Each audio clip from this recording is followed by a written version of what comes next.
Kadang, yang paling menusuk bukan kata-kata kasar, tetapi tatapan datar seseorang yang memperlakukan kita, seolah keberadaan kita tak berarti. Menariknya, reaksi itu bukan tanda kita lemah, melainkan bukti bahwa manusia memang dibangun dari kebutuhan untuk diakui. Ketika pengakuan itu goyah, sistem batin kita membaca situasinya sebagai ancaman. Seperti ada sisi dalam diri yang bertanya pelan, apakah aku masih dihargai di sini? Di balik itu semua, ada sesuatu yang lebih halus. Tubuh kita sering lebih jujur daripada pikiran. Ia merespons lebih dulu. Ketegangan kecil, rasa tidak nyaman, atau jarak emosional yang tiba-tiba muncul. Dan seringkali, rasa tidak dihargai bukan sekadar masalah seseorang memperlakukan kita dengan buruk, tetapi bagaimana kita terus memberi akses kepada mereka yang tak pernah benar-benar melihat nilai kita. Dalam budaya yang sangat menjunjung harmoni seperti kita, pengabaian bisa hadir sebagai agresi sunyi. Tak terlihat, tapi terasa. Orang mungkin tetap tersenyum, namun keputusan-keputusan kecilnya mencerminkan sesuatu yang berbeda. Dan disinilah pertanyaan penting muncul.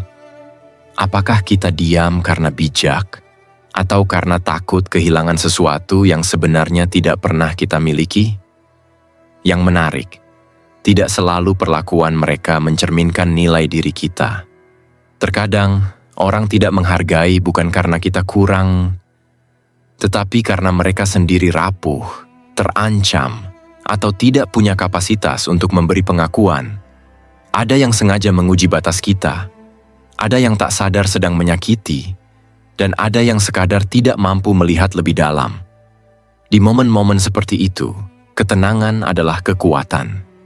Kita tidak perlu membalas, tidak perlu meledak, tidak perlu memohon. Cukup mengamati dengan jernih. Apakah relasi ini layak diperjuangkan, atau hanya menahan kita tetap kecil? Dari pengamatan, itulah keputusan yang sehat lahir.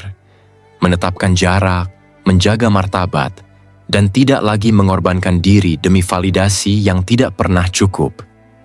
Dan sebelum kita melangkah lebih jauh, ada satu hal yang patut diingat. Harga diri bukan ditentukan oleh siapa yang menghargai kita, melainkan oleh bagaimana kita mengizinkan diri kita diperlakukan.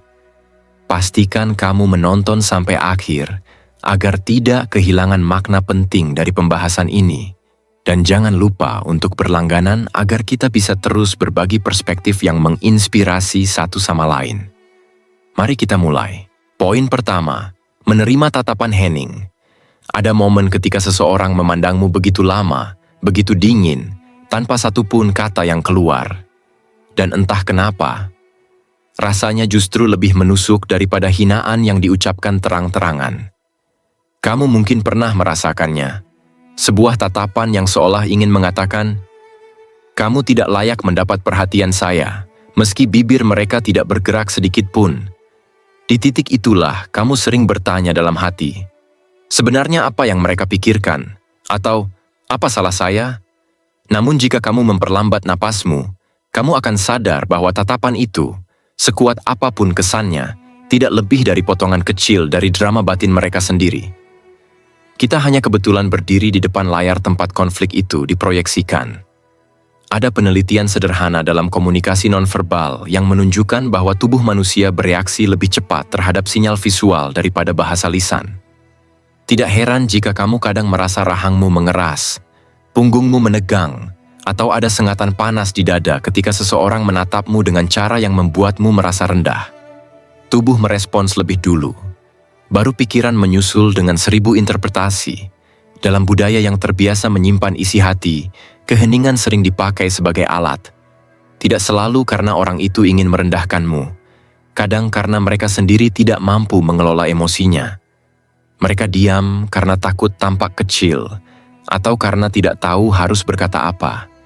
Tapi sebagai manusia yang terbiasa mencari kepastian, kamu mungkin langsung mengisi kekosongan itu dengan narasi paling buruk. Dia tidak menghargai saya, padahal mungkin ia sedang sibuk dengan pikirannya sendiri. Namun, mari jujur sejenak. Walau kamu tahu itu mungkin hanya proyeksi mereka, tatapan hening tetap membuatmu merasa tidak nyaman.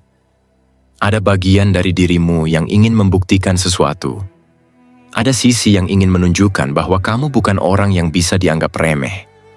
Tapi di saat yang sama, ada juga suara kecil dalam dirimu yang bertanya pelan, "Mengapa saya peduli sejauh itu?"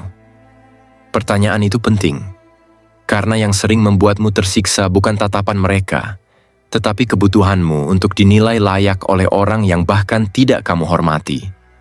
Kadang kamu marah, bukan karena mereka menatapmu kasar, tapi karena kamu merasa dirimu sendiri rapuh ketika menghadapi hal sesederhana itu. Doa orang tua, nasihat guru, atau pola sosial yang diwariskan sejak kecil sering mengajarkan bahwa menjadi manusia itu berarti harus disukai banyak orang. Maka setiap tatapan terasa seperti ujian. Setiap keheningan terasa seperti sidang. Dan kamu berdiri di tengahnya tanpa pembelaan. Tak heran jika tatapan kosong bisa terasa seperti serangan. Tetapi stoikisme mengajarkan sesuatu yang lebih jernih. Tatapan tidak memiliki makna sampai kamu memberinya makna. Ketika seseorang menatapmu tanpa penghargaan, kamu sebenarnya sedang diuji bukan dalam hal martabat, tetapi dalam hal kendali.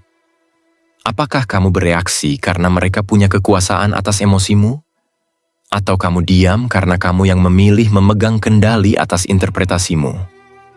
Ada fakta menarik dari teori pelanggaran ekspektasi.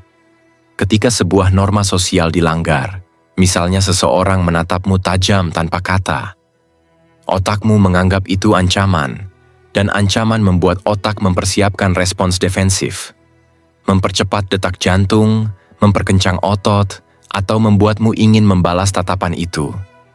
Tetapi cobalah mundur selangkah, setengah detik saja. Cobalah amati apa yang sesungguhnya terjadi di balik layar itu. Mungkin orang itu sedang frustrasi, mungkin ia sedang merasa tidak aman, mungkin ia sedang memikirkan masalah lain, atau mungkin ia memang menggunakan tatapan sebagai cara untuk menegaskan dominasi. Sebuah strategi psikologis kuno yang, sayangnya, masih sering dipakai di lingkungan kerja, pertemanan, bahkan keluarga. Dan disinilah ruang refleksi terbuka. Kamu bertanya pada diri sendiri, jika tatapan itu begitu tidak penting, mengapa saya mengizinkannya memiliki pengaruh sebesar ini? Jika saya tidak tahu maksud sebenarnya, mengapa saya memilih interpretasi paling buruk? Jika saya orang dewasa yang berusaha tumbuh, mengapa saya memberi ruang bagi hal yang bahkan tidak jelas artinya? Pertanyaan-pertanyaan seperti itu tidak untuk menyalahkan diri sendiri, tetapi untuk mengembalikan kendali yang selama ini lepas secara diam-diam.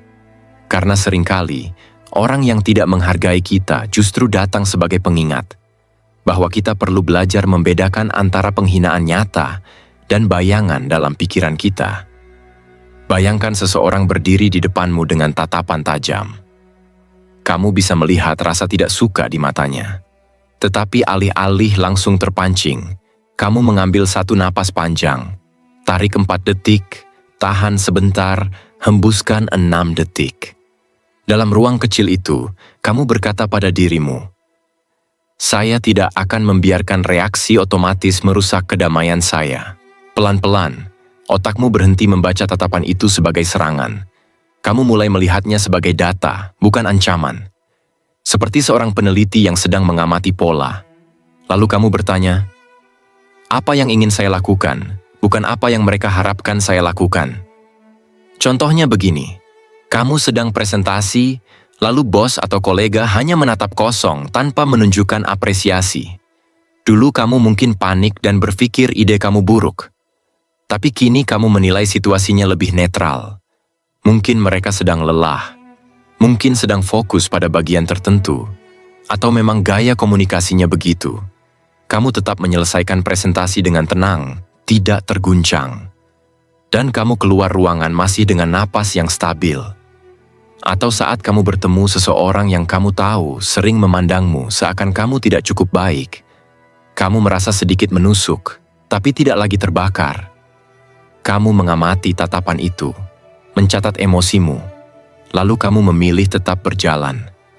Kamu tidak perlu menang, tidak perlu kalah, kamu hanya tidak mau kehilangan dirimu sendiri di tengah permainan tatapan itu. Karena pada akhirnya, menerima tatapan Henning bukan berarti kamu pasrah, bukan pula berarti kamu lemah. Itu adalah cara untuk mengatakan pada dirimu sendiri bahwa kamu tidak akan lagi menjadi budak interpretasi, bahwa harga dirimu tidak tergantung pada bagaimana mata orang lain membaca kehadiranmu, dan bahwa kamu lebih besar daripada kesan sesaat yang mungkin lahir dari ego orang lain.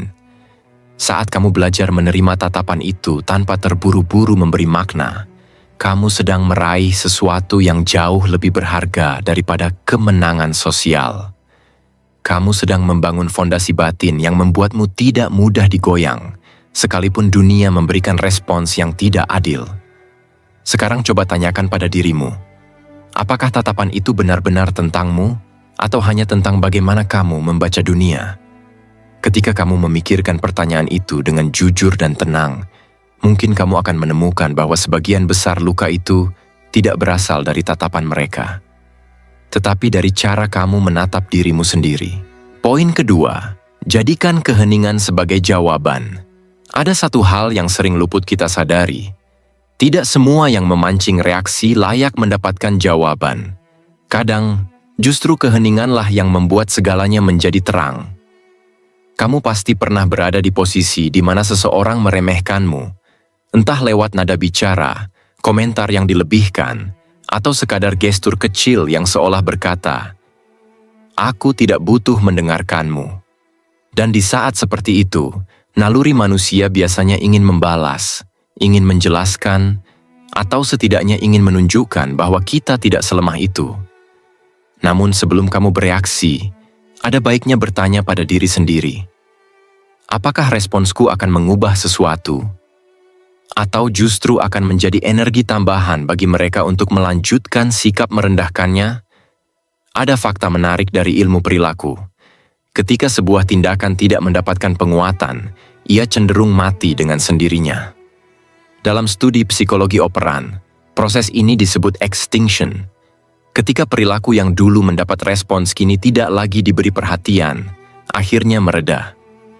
Mungkin inilah alasan mengapa beberapa orang justru semakin kehilangan tenaganya ketika kamu memilih diam. Mereka tidak mendapatkan pantulan emosional yang mereka tunggu. Tidak ada amarah untuk diprovokasi, tidak ada pembelaan diri untuk diremehkan lagi.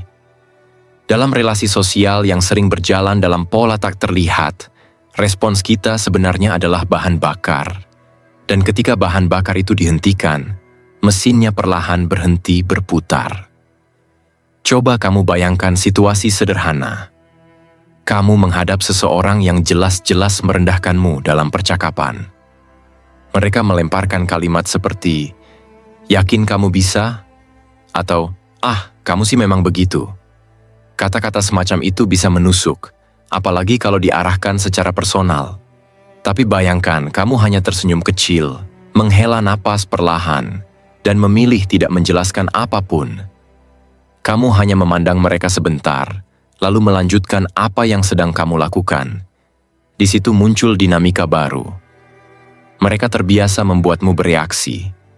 Kita ini makhluk yang suka kepastian, suka memahami efek perbuatannya pada orang lain. Ketika tidak ada reaksi, otak mereka kehilangan makna. Kekosongan itu memaksa mereka bertanya-tanya, kenapa dia diam? Apakah dia tidak peduli? Apakah dia lebih kuat dari yang saya kira? Keheninganmu menjadi ruang refleksi. Namun bagi mereka, bukan untukmu. Dalam budaya yang penuh kode sosial, keheningan sering lebih lantang daripada kata-kata. Biasanya kalau kita tidak membalas komentar menyakitkan, orang langsung membaca sinyalnya. Entah kita sedang menghormati diri sendiri, atau kita tidak ingin masuk ke permainan ego mereka. Dan keduanya membuat kita tampak lebih dewasa. Tapi tentu, selalu ada risiko salah paham. Ada yang mungkin menilai diam sebagai tindakan acuh. Disinilah pentingnya niat dalam keheningan. Keheningan yang dipilih berbeda dari keheningan yang pasrah. Diam yang dipilih adalah tindakan, diam yang pasrah adalah pelarian. Dan kamu, Yang sedang belajar menguatkan batas diri perlu mengenali bedanya. Kadang kita memilih diam bukan karena tidak berani bicara, tapi karena sudah terlalu sering bicara tanpa hasil. Kamu pasti pernah merasakannya. Menjelaskan, memohon dipahami, tapi pada akhirnya tetap diremehkan. Ada rasa lelah yang tidak terucap. Di titik seperti ini, keheningan menjadi jeda yang kamu butuhkan untuk mengembalikan martabatmu. Kamu berhenti bermain dalam dinamika yang tidak sehat. Kamu tidak lagi memberikan dirimu sebagai sasaran reaksi mereka. Namun, ada juga sisi lain. Ketakutan.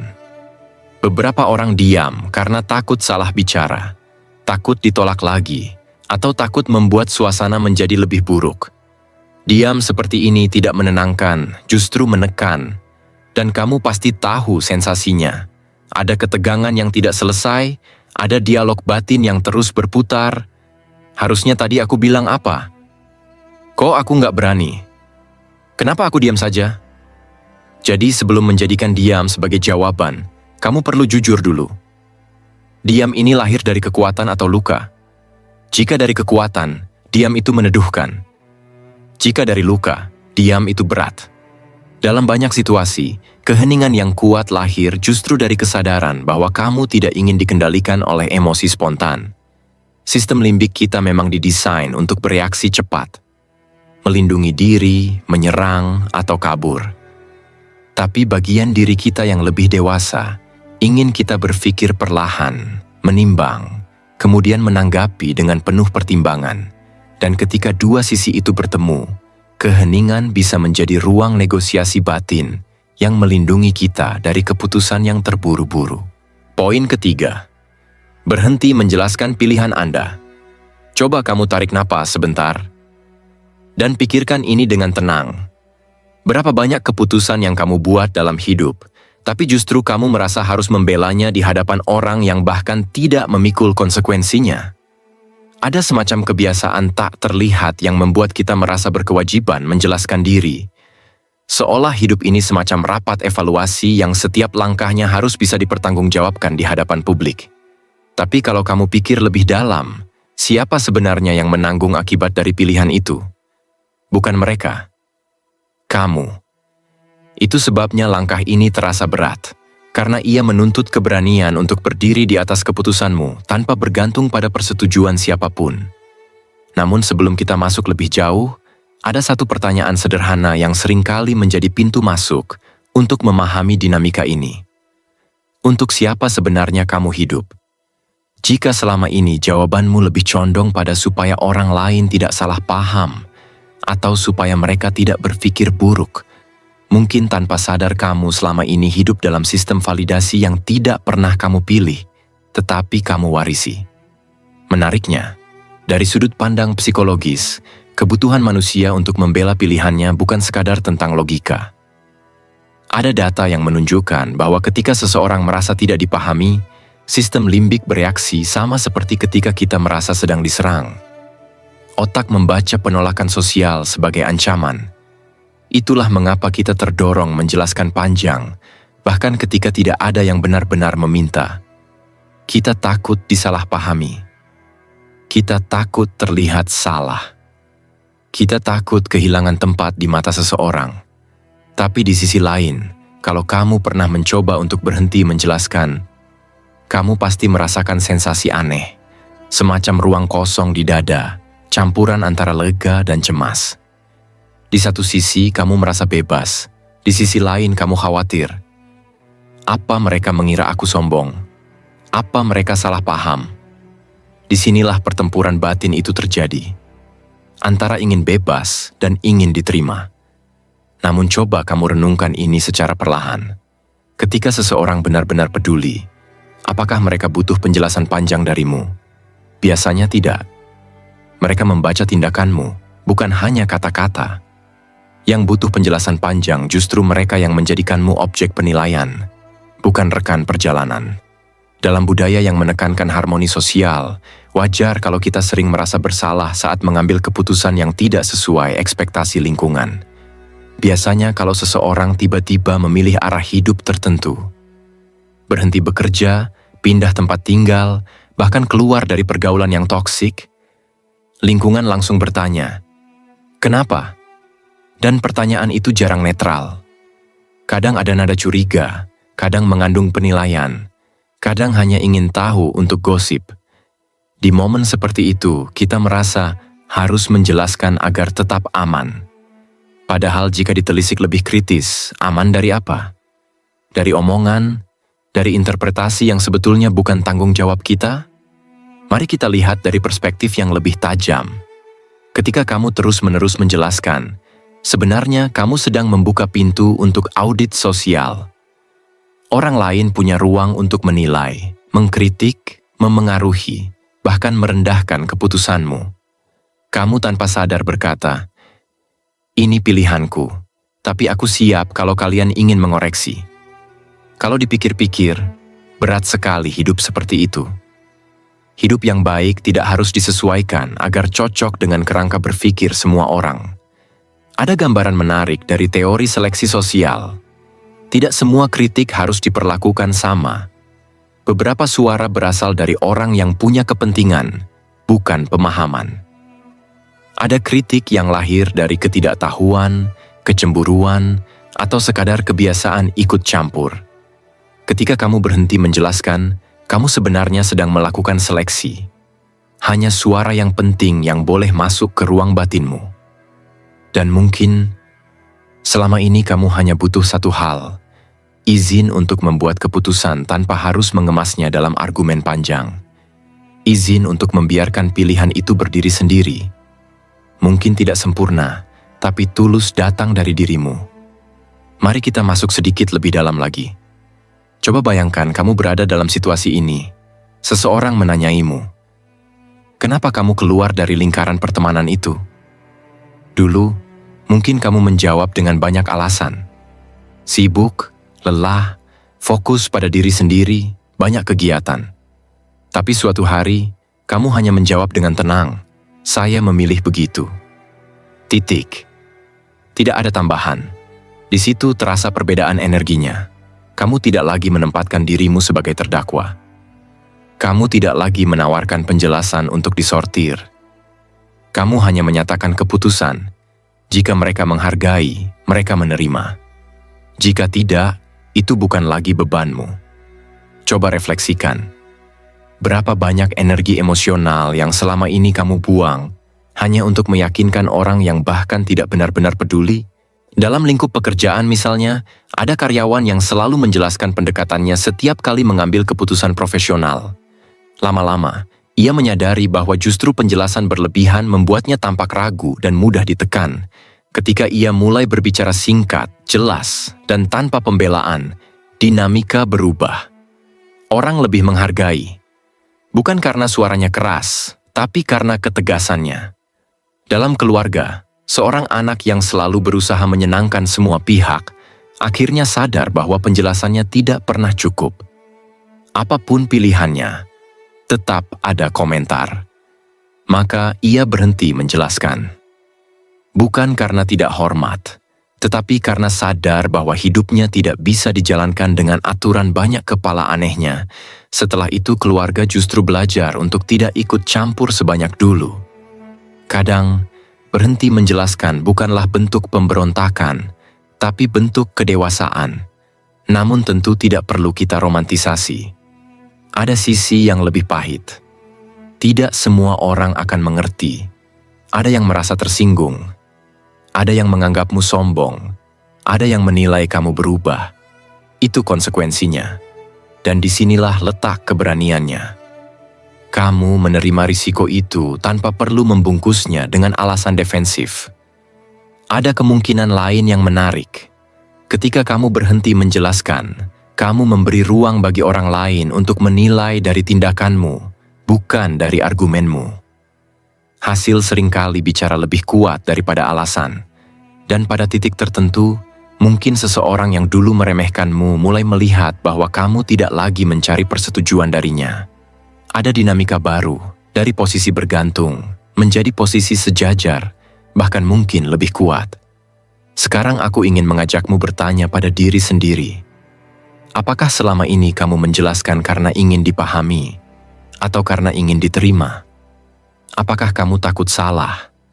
Atau takut tidak disukai? Dan jika kamu berhenti menjelaskan untuk sementara, apa yang sebenarnya kamu lindungi? Coba rasakan pertanyaan itu di dalam diri. Jangan buru-buru menjawab. Biarkan ia mengendap, karena seringkali kita tidak sadar bahwa ketakutan kita jauh lebih besar daripada kenyataan. Di akhirnya, berhenti menjelaskan pilihan bukan berarti kamu keras kepala. Bukan berarti kamu menutup diri. Bukan berarti kamu tidak peduli. Justru sebaliknya, kamu peduli pada hidupmu sendiri. Kamu melindungi energi mentalmu. Kamu memberikan ruang bagi nilai dirimu untuk berdiri tanpa perlu bersandar pada penjelasan panjang. Dan mungkin, untuk pertama kalinya dalam hidup, kamu sedang memilih dirimu sendiri. Poin keempat, jaga jarak. Kadang ada satu momen hening dalam hidup ketika kamu tiba-tiba sadar, saya sudah terlalu banyak memberi ruang pada seseorang yang bahkan tidak mampu menghargai keberadaan saya. Kesadaran itu tidak selalu datang dengan suara keras. Ia muncul pelan, seperti bisikan yang sudah lama menunggu di ambang pintu batinmu. Dan di detik itu, kamu tahu, ada yang harus berubah. Bukan orangnya, tapi batasmu menjaga jarak. Dua kata yang sederhana, tapi sering terasa paling berat. Kamu mungkin pernah bertanya dalam diam, apa saya kejam kalau menjauh? Atau, apakah ini berarti saya menyerah? Pertanyaan seperti itu wajar, manusia punya naluri untuk tetap terhubung. Bahkan ketika hubungan itu sudah merugikan, ada bagian dalam diri yang masih ingin mencoba lagi, hanya karena sudah terbiasa. Tapi coba kamu lihat dari perspektif lain. Dalam psikologi relasi, ada istilah hubungan satu sisi. Ketika satu pihak terus memberi dan pihak lain terus menerima tanpa resiprokal. Data tentang kelelahan emosional menunjukkan bahwa hubungan semacam ini bisa menggerus energi mental secara perlahan.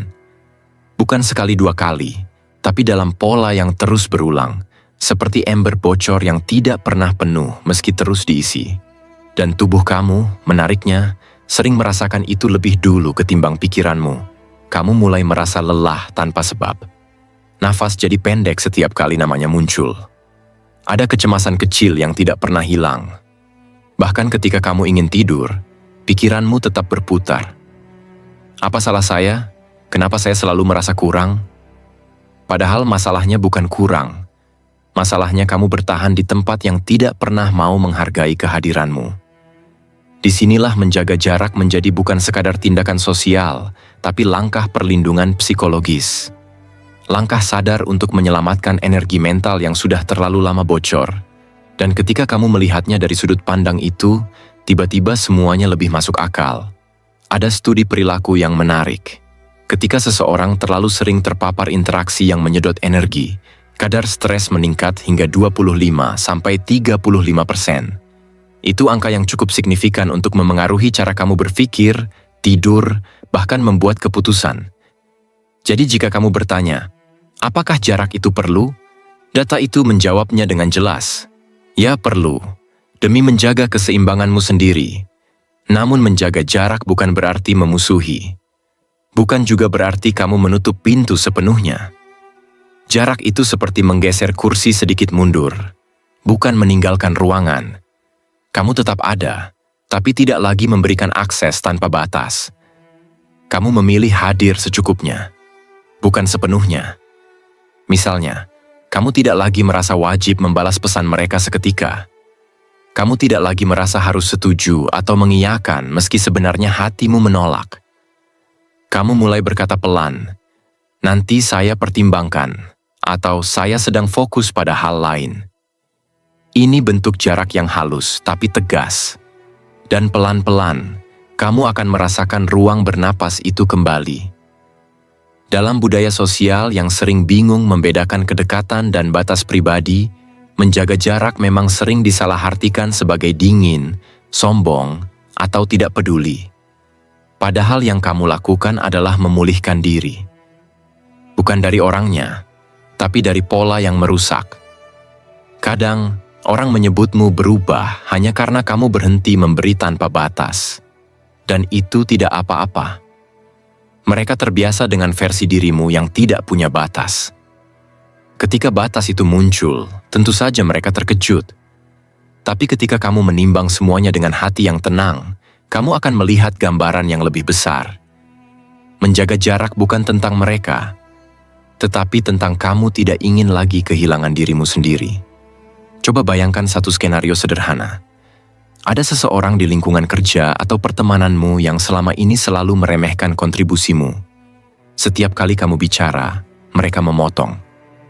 Setiap kali kamu menyelesaikan tugas, mereka menganggapnya hal kecil.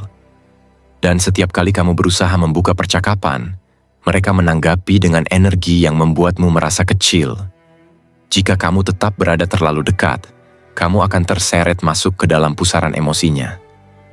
Kamu akan mulai merasa ragu pada kemampuanmu sendiri. Kamu akan menghabiskan energi hanya untuk memahami mengapa mereka bersikap begitu. Tapi ketika kamu menggeser jarak, bukan secara dramatis tetapi secara strategis, kamu mulai melihat bahwa dunia ini lebih luas dari satu orang itu. Energi yang dulunya tersedot perlahan mengalir kembali padamu. Kamu kembali bisa fokus, kamu lebih produktif. Bahkan, kamu mulai menyadari bahwa nilai dirimu tidak pernah bergantung pada satu tatapan atau komentar jarak memberi perspektif. Perspektif memberi kedewasaan. Dan kedewasaan memberi martabat. Namun mari bicara jujur. Menjaga jarak tidak selalu mudah. Ada rasa bersalah yang muncul di awal. Ada kekhawatiran bahwa orang lain akan salah paham. Dalam budaya yang menempatkan tidak enakan sebagai aturan sosial tidak tertulis, kamu mungkin merasa takut dianggap menjauh tanpa alasan.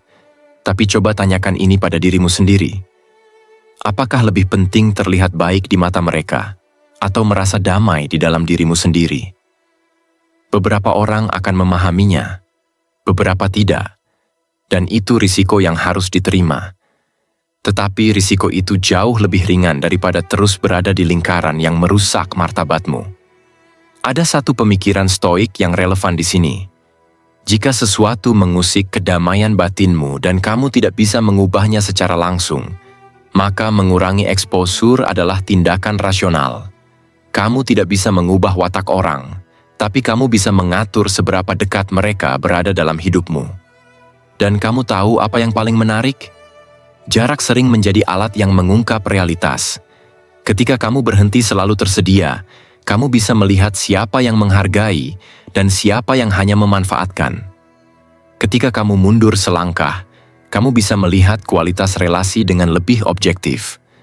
Dan ketika kamu tidak lagi bereaksi otomatis, kamu bisa menilai siapa yang benar-benar peduli, siapa yang hanya hadir ketika butuh, siapa yang kehilangan ketika kamu pergi, siapa yang tidak peduli sama sekali. Tanpa jarak, kamu tidak mungkin melihat itu semua. Ada juga sisi reflektif yang lebih halus. Dalam diam, kamu mungkin bertanya, apakah saya takut kehilangan mereka atau kehilangan kebiasaan saya sendiri? Apakah saya tetap bertahan karena cinta atau karena takut menghadapi sunyi? Jarak membantu kamu menjawab pertanyaan itu tanpa tekanan. Karena saat kamu di luar lingkarannya, kamu bisa berpikir lebih jernih. Kamu tidak lagi bereaksi, kamu mengamati. Dan yang lebih penting, jarak memulihkan martabat yang sempat terkikis. Ketika seseorang terus mengabaikan nilai dirimu, jarak membantu mengembalikan rasa hormat pada diri sendiri. Ia mengingatkanmu bahwa kamu layak dihargai, bahkan jika orang lain gagal melakukannya. Jadi, menjaga jarak bukanlah tindakan ekstrem, bukan pula bentuk kebencian. Ini adalah keputusan matang, pengakuan bahwa ada batas emosional yang harus dijaga.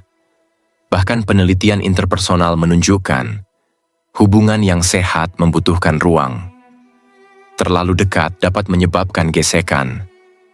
Terlalu jauh menciptakan keterasingan. Jarak yang tepat membuat interaksi tetap hormat dan proporsional.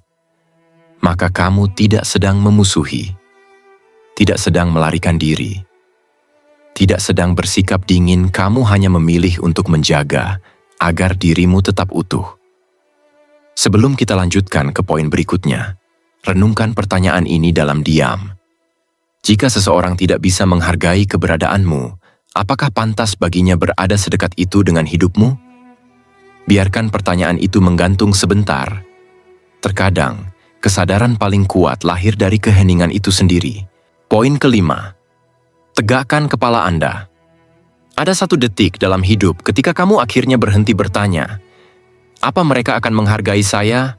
Dan mulai bertanya, apa saya menghargai diri saya sendiri? Momen itu tenang sekali, seperti suara yang muncul dari ruang paling dalam di dadamu. Ia tidak berteriak.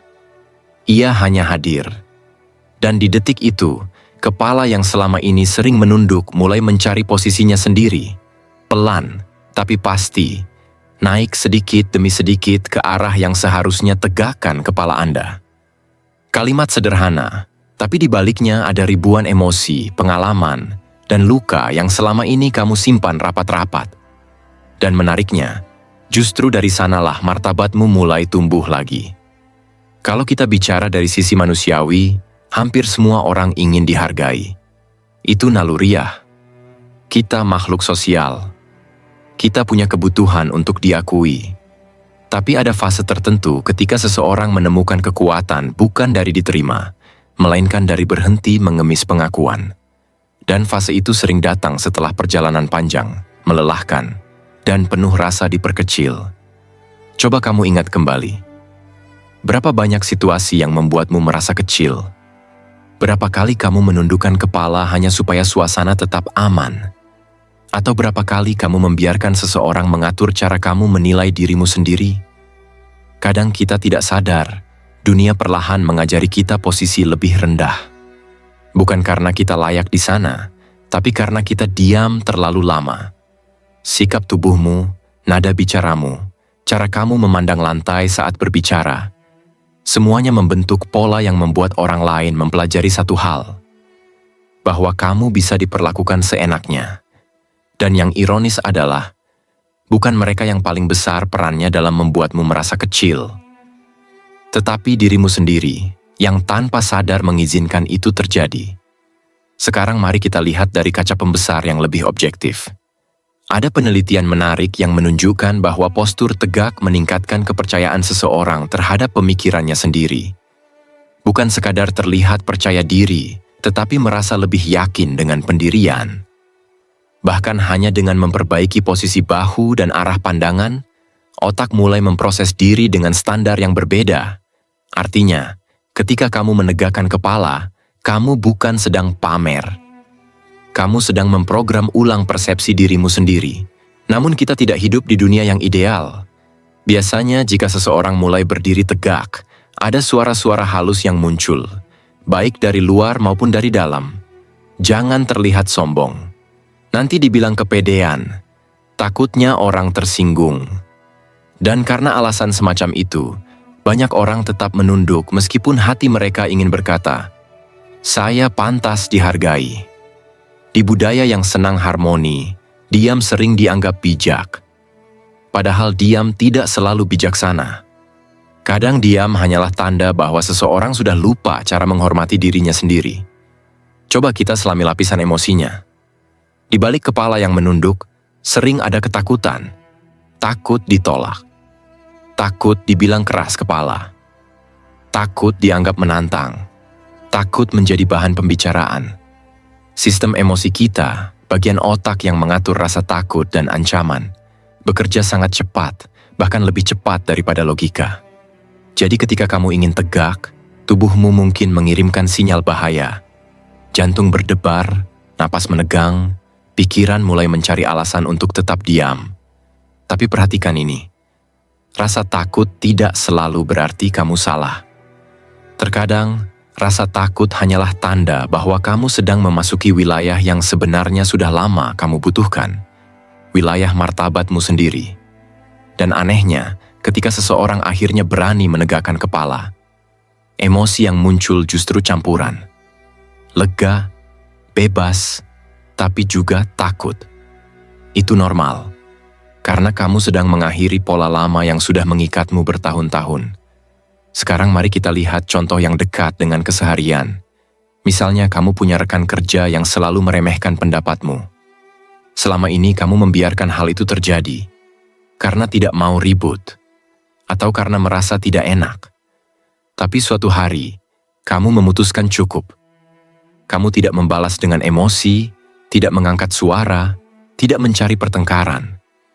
Kamu hanya mengangkat kepala sedikit, menatap dengan tenang, dan berkata, "Saya belum selesai bicara." Sederhana sekali, tapi efeknya besar. Energi percakapan berubah, dinamika relasi berubah, dan yang paling penting, dirimu sendiri berubah. Kamu tidak lagi berdiri sebagai versi kecil dari dirimu. Kamu berdiri sebagai seseorang yang menghormati dirinya sendiri. Dan terkadang, itu saja sudah cukup untuk mengubah cara dunia memandangmu. Namun kita juga harus realistis. Tidak semua orang akan senang melihatmu berdiri tegak. Ada yang merasa kehilangan kontrol. Ada yang merasa kamu berubah menjadi berani melawan. Ada yang menguji batas baru yang kamu pasang. Dan ada juga yang tiba-tiba menjauh. Apakah itu buruk? Tidak selalu. Kadang, kehilangan orang yang tidak bisa menghargai martabatmu justru tanda bahwa kamu sedang membersihkan ruang untuk hubungan yang lebih sehat. Lihat dari sisi lain. Kalau selama ini kamu selalu menunduk dan tiba-tiba kamu berdiri, wajar jika beberapa orang tidak nyaman. Mereka terbiasa menempatkanmu di posisi rendah. Ketika kamu naik, mereka merasa goyah. Itu bukan salahmu. Itu hanya bukti bahwa pola lama mereka tidak lagi bekerja padamu. Kamu mungkin bertanya dalam hati, apa saya akan kehilangan banyak hal jika saya mulai tegak? Pertanyaannya perlu dibalik. Apa yang saya kehilangan selama ini karena saya terus menunduk? Sekarang coba lihat lebih kritis. Seseorang yang mulai menegakkan kepala tidak sedang memprovokasi perang. Dia hanya memilih untuk tidak menjadi korban dari interpretasi orang lain. Dia tidak agresif, tapi tidak tunduk. Dia tidak keras, tetapi tidak lagi mengalah buta. Dan justru dari sikap itu, banyak peluang baru bisa terbuka. Ketika kamu berjalan dengan kepala tegak, kamu terlihat lebih yakin, lebih meyakinkan, dan lebih layak diandalkan. Orang mulai menaruh perhatian berbeda. Peluang yang dulu tidak terlihat mulai muncul. Di titik ini, mari tanyakan sesuatu dengan jujur pada diri sendiri. Jika kamu berani tegakkan kepala hari ini, apa yang mungkin berubah dalam hidupmu 1 tahun dari sekarang? 10 tahun dari sekarang? Atau bahkan hanya besok pagi? Kadang, perubahan besar dimulai dari keputusan kecil yang konsisten. Memilih untuk tidak mengecilkan diri lagi. Dan sebelum poin ini berakhir, ada satu hal yang perlu kamu dengar dengan hati tenang. Kamu tidak perlu teriak. Tidak perlu membuktikan apapun. Tidak perlu menjatuhkan siapapun. Tegakkan kepalamu dan biarkan dunia membaca bahwa martabatmu bukanlah sesuatu yang bisa dinegosiasikan. Bukan karena kamu sombong. Bukan karena kamu ingin terlihat kuat, tapi karena kamu akhirnya memutuskan untuk hidup setia pada dirimu sendiri. Dan itu, pada akhirnya, adalah bentuk penghormatan tertinggi.